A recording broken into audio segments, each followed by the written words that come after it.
आप सभी शिव भक्तों को नमस्कार। स्वागत है अनुकरणीय सनातन पर। सावन का महीना शुरू हो चुका है और 10 तारीख को पहला सोमवार व्रत है और बड़ा ही पावन व्रत होते हैं ये सोमवार के, जो सावन के महीने में आते हैं। आज मैं आपको सावन के सोमवार व्रत की पूजा विधि और कथा सुनाने जा रही हूँ। सर्वशक्तिमान परम पिता परमात्मा एक है, परंतु उनके रूप अनेक हैं। भगवान शिव की शक्ति अपरंपार है। वह सदा ही कल्याण करते हैं। वह विभिन्न रूपों में संसार का संचालन करते हैं। सच्चिदानंद शिव एक हैं। वे गुणातीत और गुणमय हैं।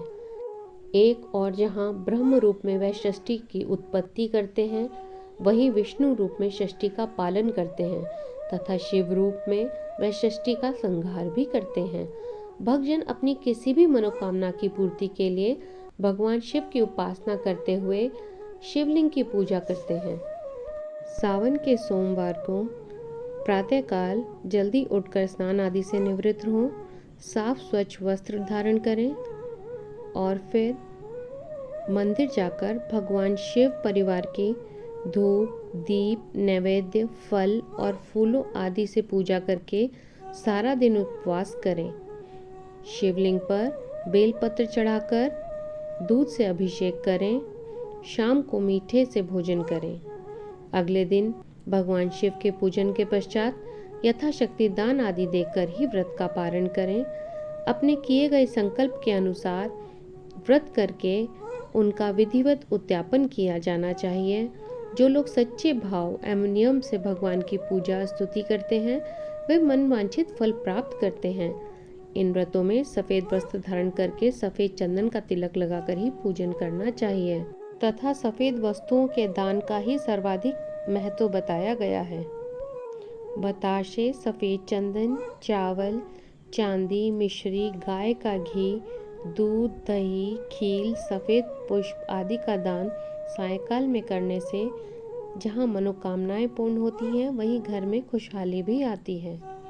सोमवार का व्रत साधारणतः दिन के तीसरे पहर तक होता है।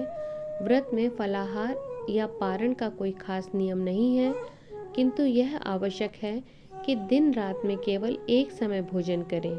सोमवार के व्रत में भगवान शिव जी, माता पार्वती का पूजन करना चाहिए। संभव हो तो ओम नमः शिवाय के अतिरिक्त चंद्र बीज मंत्र, जो इस प्रकार है: ओम श्राम श्रीम श्रोम सह चंद्रमसे नमः, अथवा ओम ऐं क्लीं सोमाय नमः। इनमें से किसी भी एक मंत्र का आप 108 बार जाप करें। इससे आपको मानसिक सुख शांति मिलेगी, व्यापार में वृद्धि होगी, परिवार में खुशहाली आएगी। आपने जो भी अपने मन में इच्छाएं रखी हुई हैं, मनोकामना रखी हुई हैं, इन व्रतों को रखने से वो अवश्य पूरी हो जाएंगी। मान्यता यह भी है कि अगर आपकी कोई मन्नत पूरी न हो रही हो या फिर तमाम प्रयासों के बावजूद आपको करियर में सफलता न मिल रही हो या व्यक्तिगत जीवन में परेशानी चल रही हो, अर्थात दिक्कत बढ़ गई हो, तो परेशान होने के बजाय सावन सोमवार का व्रत करके आप उसकी कथा का पाठ करें। मान्यता है कि सावन सोमवार के दिन अगर व्रत रखकर इस कथा का पाठ किया जाता है तो जातकों की मनचाही मुरादें पूरी हो जाती हैं। चलिए कथा आरंभ करते हैं। अतः सोमवार व्रत कथा आरंभ। एक नगर में बहुत धनवान साहूकार रहता था, जिसके पास घर में धन की कोई कमी नहीं थी, परंतु उसको एक बड़ा दुख था। उसके कोई पुत्र नहीं था। वह इसी चिंता में दिन रात लगा रहता था। वह पुत्र की कामना के लिए प्रत्येक सोमवार को भगवान शिव का व्रत और पूजन किया करता था तथा सायंकाल शिव मंदिर में जाकर भगवान शिव के सामने दीपक जलाया करता था, पूजा अर्चना किया करता था। उसके इस भक्ति भाव को देखकर एक समय माता पार्वती जी ने भगवान शिव से कहा कि हे महाराज, यह साहूकार आपका अनन्य भक्त है और सदैव आपका व्रत और पूजन बड़ी श्रद्धा पूर्वक करता है। आपको इसकी मनोकामना पूर्ण करनी चाहिए। भगवान शिव ने कहा, हे पार्वती, यह संसार कर्म क्षेत्र है। जैसे किसान खेत में जैसा बीज बोता है वैसा ही फल पाता है। उसी तरह मनुष्य इस संसार में जैसा कर्म करता है वैसा ही फल भोगता है। तब माता पार्वती ने अत्यंत आग्रह से कहा, महाराज, यह आपका अनन्य भक्त है, इसको किसी बात का कष्ट है तो आपको उसे अवश्य दूर करना चाहिए। भगवान शिव बोले कि हे पार्वती, इस साहूकार के पास पुत्र नहीं है, यह इसी बात से दुखी रहता है। माता पार्वती कहती हैं कि हे ईश्वर, कृपा करके इसे पुत्र का वरदान दे दीजिए। तब भगवान भोलेनाथ ने कहा कि हे पार्वती, साहूकार के भाग्य में पुत्र का योग नहीं है। ऐसे में अगर इसे पुत्र प्राप्ति का वरदान मिल भी गया तो वह केवल 12 वर्ष की आयु तक ही जीवित रहेगा। यह सुनने के बाद माता पार्वती ने कहा कि हे प्रभु, आपको इस साहूकार को पुत्र का वर देना ही होगा, अन्यथा भक्त क्यों आपकी सेवा पूजा करेंगे। माता के बार बार कहने से भगवान भोलेनाथ ने साहूकार को पुत्र का वरदान दिया, लेकिन यह भी कहा कि वह केवल 12 वर्ष तक ही जीवित रहेगा। साहूकार यह सारी बातें सुन रहा था, इसलिए उसे ना तो खुशी हुई और ना ही दुख। वह पहले की ही तरह भगवान भोलेनाथ की पूजा अर्चना करता रहा। उधर सेठानी गर्भवती हुई और 9वें महीने में उसे सुंदर से बालक की प्राप्ति हुई। परिवार में खूब हर्ष उल्लास मनाया गया, लेकिन साहूकार पहले ही की तरह रहा। उसे ना तो प्रसन्नता थी और ना ही कोई उदासीनता थी। जब वह बालक 11 वर्ष का हो गया तो उसके बालक की माता ने उसके पिता से विवाह आदि के लिए कहा, तो साहूकार कहने लगा, मैं अभी विवाह नहीं करूंगा, अपने पुत्र को काशी जी पढ़ने के लिए भेजूंगा। फिर साहूकार ने अपने साले अर्थात बालक के मामा को बुलाकर उसको बहुत सा धन देकर कहा, तुम इस बालक को काशी जी पढ़ने के लिए ले जाओ और रास्ते में जिस स्थान पर भी जाओ यज्ञ तथा ब्राह्मणों को भोजन कराते जाओ। दोनों मामा भांजे यज्ञ करते और ब्राह्मणों को भोजन कराते जा रहे थे। रास्ते में उनको एक शहर मिला। उस शहर में राजा की कन्या का विवाह था और दूसरे राजा का लड़का जो विवाह कराने के लिए बारात लेकर आया था, एक आंख से काना था। उसके पिता को इस बात की बड़ी चिंता थी कि कहीं वर को देखकर कन्या के माता पिता विवाह में किसी प्रकार की अड़चन पैदा ना कर दे। इस कारण जब उसने अति सुंदर सेठ के लड़के को देखा तो मन में विचार किया कि क्यों न इस लड़के को घोड़ी पर बिठाकर शादी के सारे कार्य संपन्न करा लिए जाएं। तो उसके मामा से इस बारे में उन्होंने बात की और बदले में अथाह धन देंगे ऐसा कहा, तो वह मामा राजी हो गया। इसके बाद साहूकार का बेटा विवाह की वेदी पर बैठा और जब विवाह कार्य संपन्न हो गए तो जाने से पहले उसने राजकुमारी की चुनरी के पल्ले पर लिखा कि तेरा विवाह तो मेरे साथ हुआ है, लेकिन जिस राजकुमार के साथ तुम्हें भेजेंगे वह तो एक आंख से काना है।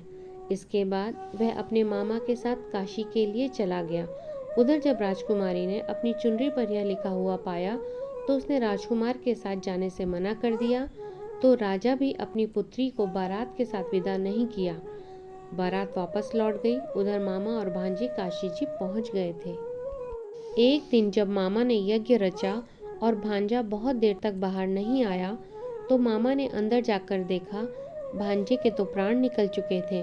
वह बहुत परेशान हुए, लेकिन सोचा कि अभी तो रोना पीटना मचाया तो ब्राह्मण चले जाएंगे और यज्ञ का कार्य अधूरा रह जाएगा। जब यज्ञ संपन्न हो गया तो मामा ने रोना पीटना शुरू किया। उसी समय भगवान शिव और माता पार्वती उधर से जा रहे थे।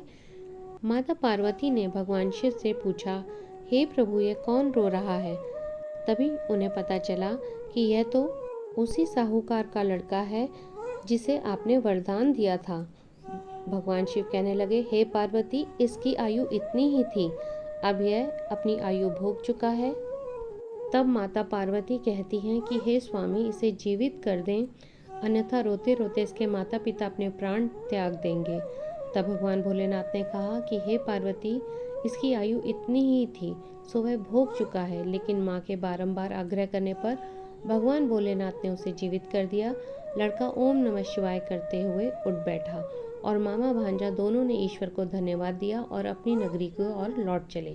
रास्ते में वही नगर पड़ा और राजकुमारी ने उसे पहचान लिया। तब राजा ने राजकुमारी को साहूकार के बेटे के साथ बहुत सारा धन धान्य देकर उसे उसके घर के लिए विदा किया। उधर साहूकार और उसकी पत्नी छत पर बैठे थे। उन्होंने यह प्रण कर रखा था कि यदि उनका पुत्र सकुशल न लौटा तो वह छत से कूदकर अपने प्राण त्याग देंगे। तभी लड़के के मामा ने आकर साहूकार के बेटे और बहू के आने का समाचार सुनाया, लेकिन वे नहीं माने तो मामा ने शपथ पूर्वक कहा। तब दोनों को विश्वास हो गया और दोनों ने अपने बेटे बहू का स्वागत किया। उसी रात साहूकार को स्वप्न में भगवान शिव ने दर्शन दिए और कहा कि तुम्हारे पूजन से मैं प्रसन्न हुआ। इस प्रकार जो भी व्यक्ति इस कथा को पढ़ेगा या सुनेगा उसके समस्त दुख दूर हो जाएंगे और मन वांछित सभी कामनाएं उनकी पूर्ण होंगी। इसी प्रकार जो भी व्यक्ति सावन सोमवार के व्रतों को धारण करता है अथवा इस कथा को पढ़ता या सुनाता है उसकी समस्त मनोकामनाएं पूर्ण होती हैं। भगवान भोले शंकर से सविनय निवेदन है, हे प्रभु, जो भी व्यक्ति इस कथा को सुन रहा हो उसकी सभी मनोकामनाएं अभिलाषाएं पूर्ण करें और सुख समृद्धि वैभव प्रदान करें। इति श्री सावन सोमवार व्रत कथा संपूर्ण। सभी बोले भगवान शंकर भोलेनाथ की जय। कथा के बाद आरती करें और भोग लगा के प्रसाद वितरित करें। कथा को सुनने के लिए आपका धन्यवाद। वीडियो अच्छा लगा हो तो लाइक शेयर ज़रूर करें।